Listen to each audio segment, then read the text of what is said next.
Zoomnya masih sulit sikit ni.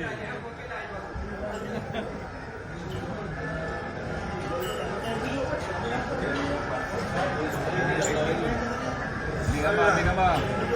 Terus dia. Ambil gambar semua. Sila duduk. Terima kasih. Alhamdulillah. Saya juga kena alangkan satu soalan takut difitnahkan. Duduk semua. Sila duduk. Confirm. Terima kasih perwakilan. Parti kita punya. Siapa tak setuju? Siapa yang tidak bersetuju, sila bangun angkat tangan.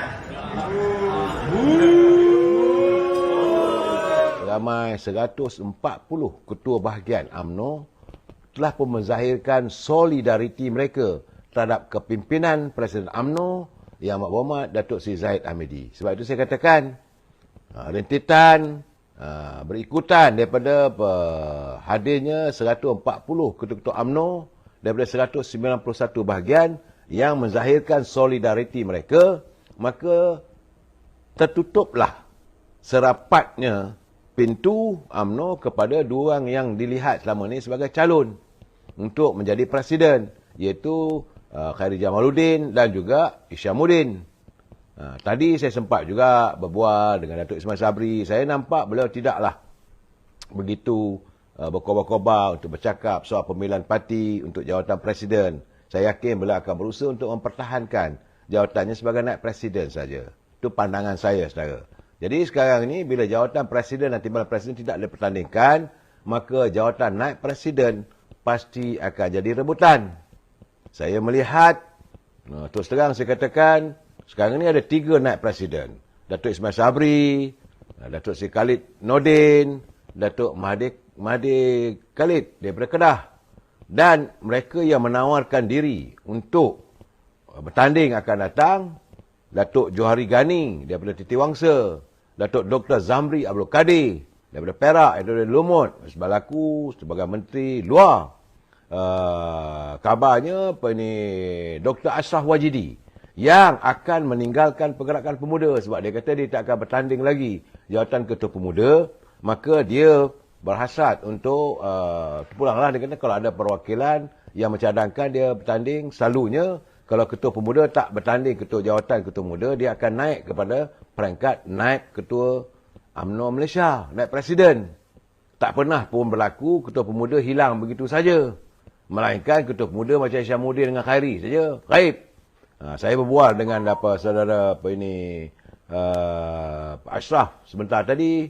Saya kata, benar ke you serius? Dia kata dia serius. Sebab dia kata masa dah cukup dan mula mau menyerahkan pada muka-muka baru. Saudara, memanglah dalam keadaan sekarang ni kalau serah pada muka baru pun tak ada kesesuaian saya nampak. Tapi bagaimanapun kita boleh menghalanglah hasratnya untuk tidak lagi memegang jawatan sebagai ketua pergerakan pemuda. Tapi dalam keadaan begini, bila tak ada jawatan presiden dan timbalan presiden dipertandingkan, maka bersemaraklah rebutan untuk jawatan sebagai naib presiden UMNO. Mahathir Khalid Nordin, Sabri Ismail, Dr. Zamri Abdul Kadir, Johari Ghani. Saudara, tentulah Dr. Ashraf Wajidi. Malahan saya difahamkan, benar ada orang mengatakan Datuk Seri Dr. Azalina Osman kononnya nak bertanding ketua wanita. Saya tidak yakin kalau nak bertanding ketua wanita, dulu dah dia pegang ketua wanita. Tapi saya difahamkan dia menghasrat untuk bertanding jawatan naib presiden UMNO. Maka bersemaraklah musim pemilihan dalam UMNO. Dan kita mengharapkan jika ada pertandingan, jadikanlah pertandingan ini sebagai dalam kelompok adik-beradik. Dalam keadaan begini, saya ingin pesan pada saudara Khairi Jamaluddin, pada saudara Datuk Isyamuddin Tun Sin On, kalau benar untuk menyambung hayat politiknya, okey, sekarang tak ada jawatan presiden dan timbalan presiden, duduklah bertanding naib presiden.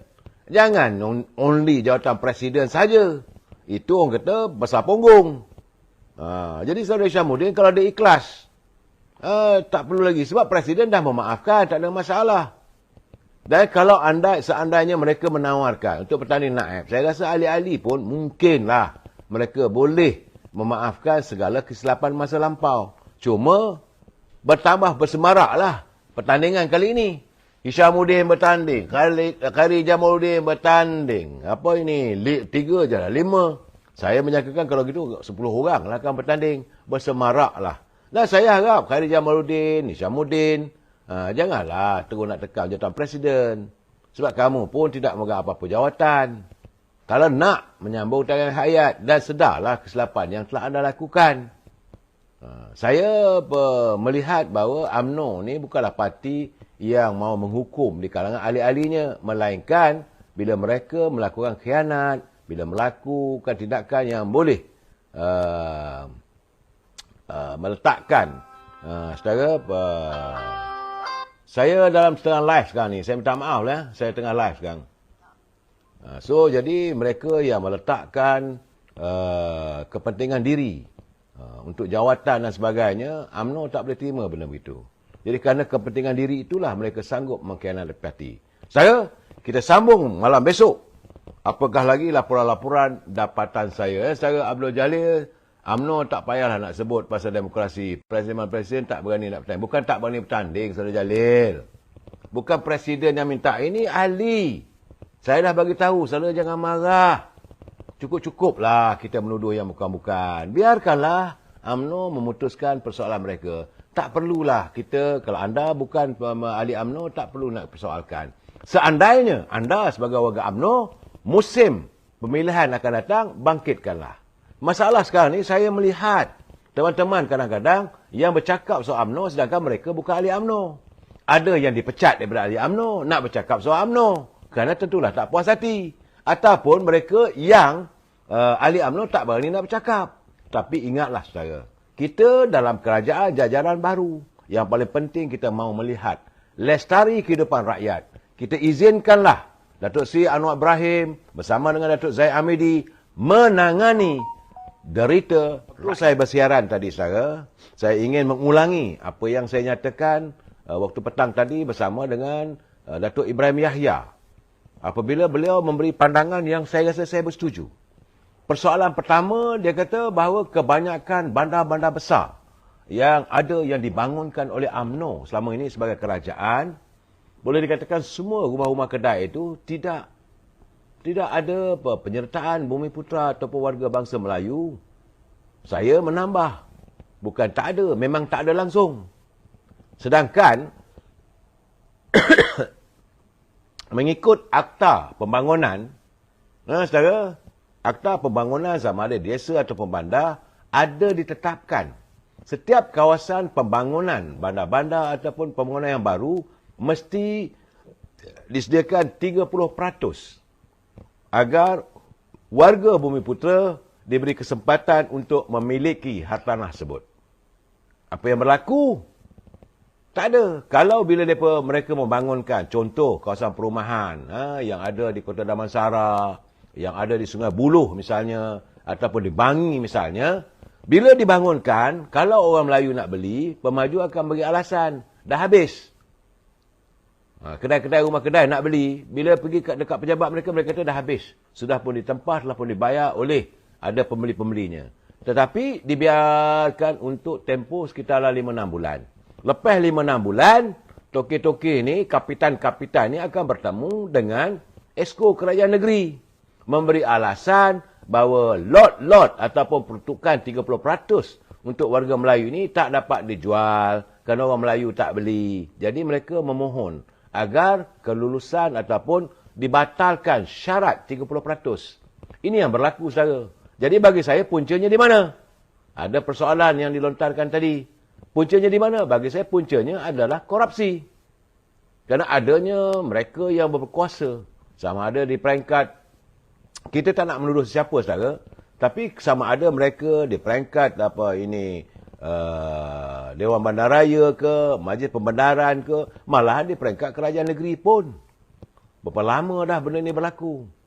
Begitu juga dengan isu-isu tanah. Berapa banyak tanah-tanah Melayu terlepas. Sedangkan tanah itu terdapat dalam perlembagaan. Mereka sanggup, mereka boleh melakukan tindakan melanggar perlembagaan. Hak kesemuanya orang Melayu di bawah artikel 153 ini perlembagaan. dan hak tanah reserve Melayu. Mereka juga sanggup melakukannya, merubah daripada tanah reserve Melayu itu kepada freehold yang boleh dimiliki oleh orang lain. Akhirnya, sama ada pemaju ataupun orang luar boleh memiliki hak tanah. Tinggallah warga kita sebagaimana yang saya katakan tadi, bagaikan pengemis di bumi sendiri. Ini yang saya harap teman-teman yang mendengar siaran saya. Besok Perhimpunan Agung UMNO bersidang, perlu diutarakan, perlu kita dengungkan. Mari kita jadikan ini sebagai jihad politik kita. Kita mahu memerangi agar hak keistimewaan bukan hanya warga bangsa Melayu, malahan hak bumi putera asli di Sabah dan Sarawak turut terpelihara. Kerana ungkapan yang dilafazkan oleh Presiden UMNO tadi dengan jelas bahawa perjanjian 1963, MA 63 juga perlu dilaksanakan secara tuntas. Artinya ini menjaga kepentingan, kebajikan warga bumi putera asli Sabah yang kadang-kadang mereka dilihat terpinggir daripada arus pembangunan. Kita di Semenanjung ini kita mahu supaya satu tindakan yang lebih kukuh ataupun lebih tuntas. Kita mengharapkan kerajaan yang mahu menangani derita rakyat tidak lagi berkompromi dengan mana-mana wakil rakyat yang sanggup menggadaikan tanah-tanah reserve Melayu. Seandainya perkara ini telah dilakukan, gunakanlah akta tanah ini untuk merampas semula dan bawa ke muka pengadilan. Kalau mereka ambil tindakan ke mahkamah, tak ada masalah. Bawalah orang yang meluluskan soal tanah tersebut. Perlu didedahkan. Perlu didedahkan siapa mereka. Dan kita harap, sebab bilangan saya tadi berjumpa dengan ramai juga para perwakilan. Mereka menyuarakan isi hati mereka mahu melihat agar perjuangan menuntut tanah reserve Melayu ini dipertahankan. Cukup-cukuplah. Begitu juga ada juga 5 naungan perwakilan meminta supaya pimpinan dalam UMNO khususnya memperjuangkan tentang dasar OPR yang boleh dikatakan tahun ini mungkin naik. Kalau Amerika juga meningkatkan OPR-nya, apakah Bank Negara juga akan meningkatkan kadar OPR? Jika itu berlaku, tentulah ia akan menekan kehidupan rakyat. Ini juga perlu disuarakan, ini juga perlu diperjuangkan. Sebab rakyat peringkat bawahan tidak mampu untuk bertahan dalam kehidupan yang begitu merencam. Contoh, kalau naik kadar OPR lagi, bulanan sewa rumah, bulanan ansuran rumah, bulanan ansuran kereta, bulanan ansur hutang dengan bank, pasti akan meningkat lagi. Dan ini akan menjerut kehidupan rakyat. Ini persoalannya perlu ditangani oleh pimpinan. Bagaimana tadi saya baca kenyataan Datuk Anwar Ibrahim, dia kata banyak kes-kes yang setelah beliau semak, nampaknya berlaku kesalahan, pencabulan keyakinan atau kepercayaan rakyat dilakukan oleh mereka. Ya, saudara Muhammad Armi berbilion ada tak? Seronok ke tengah ketak gigi nak balik. Saya tak mahu menuduh sesiapa, saudara. Bukan halaman saya untuk menuduh siapa, tapi jelas wang, hartanah, bahawa hak rakyat itu dirampok oleh mereka bernama pemimpin. Dan jangan nafikan. Ini juga ada dilakukan oleh pemimpin daripada UMNO. Ini juga ada pemimpin daripada Perikatan Nasional. Ada pemimpin daripada Pakatan Harapan. Ada, jangan lupa. Malahan kalau kita buka fail di Kelantan dan Terengganu, juga tidak dapat lari. Besar kemungkinan ada juga pemimpin dari parti yang selama ini dilihat memperjuangkan syumul keislaman. Artinya mereka tidak mampu untuk menepis gametan duniawi. Saudara, nak jadi kaya raya sekarang ni tak mampu mereka tepis. Akhirnya mereka sanggup mengkhianati keyakinan, kepercayaan rakyat, saudara. Saudara SB Napiah, dia kata Presiden dah bagi tahu Tok Mat minta jaga kebajikan ATM kerana dah lama ketinggalan dari segi kebajikan mereka. Itu satu benda yang tidak dapat dinafikan.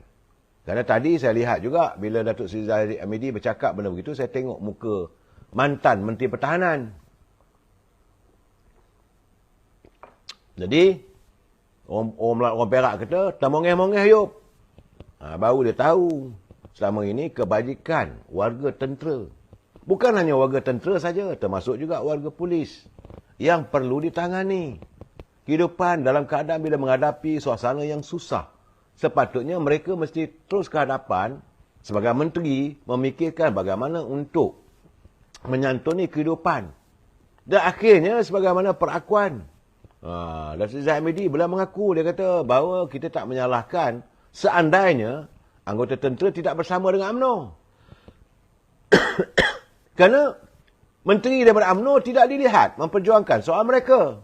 Sebab itu, beliau menekankan agar timbalan Presiden UMNO, Datuk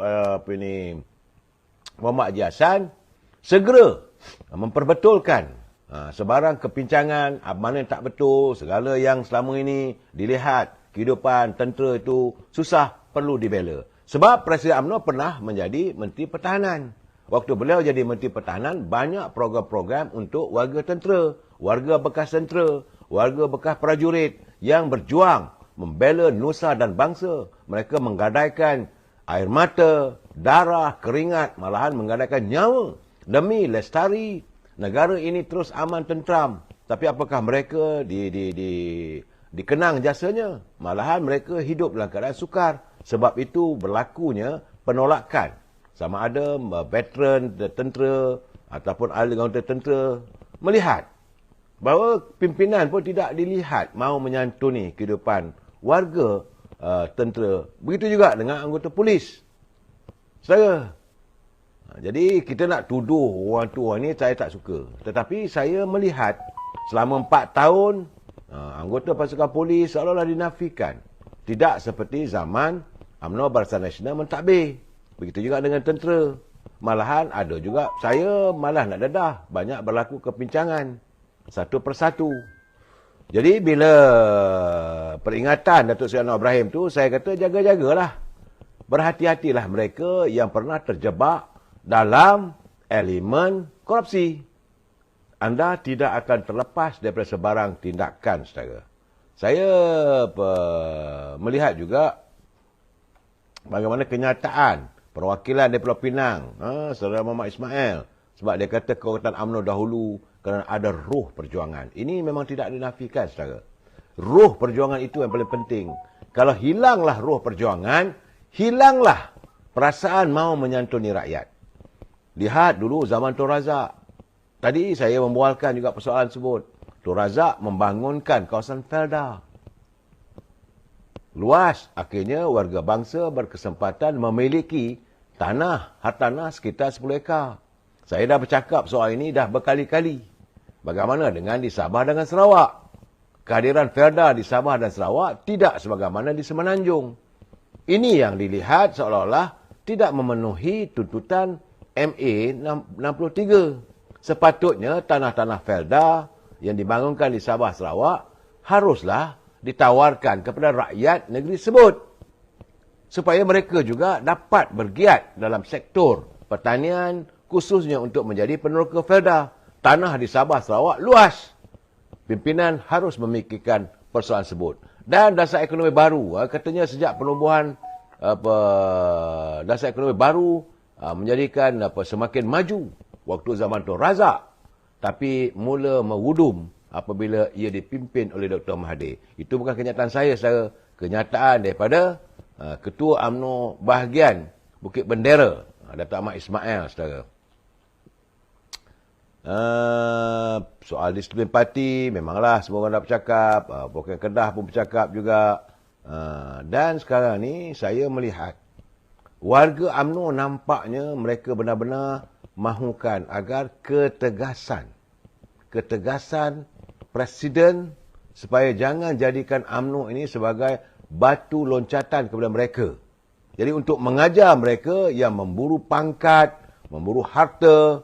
Jadi dalam keadaan begini, Presiden kena elakkan sedikit sikap berlapang dada. Saudara.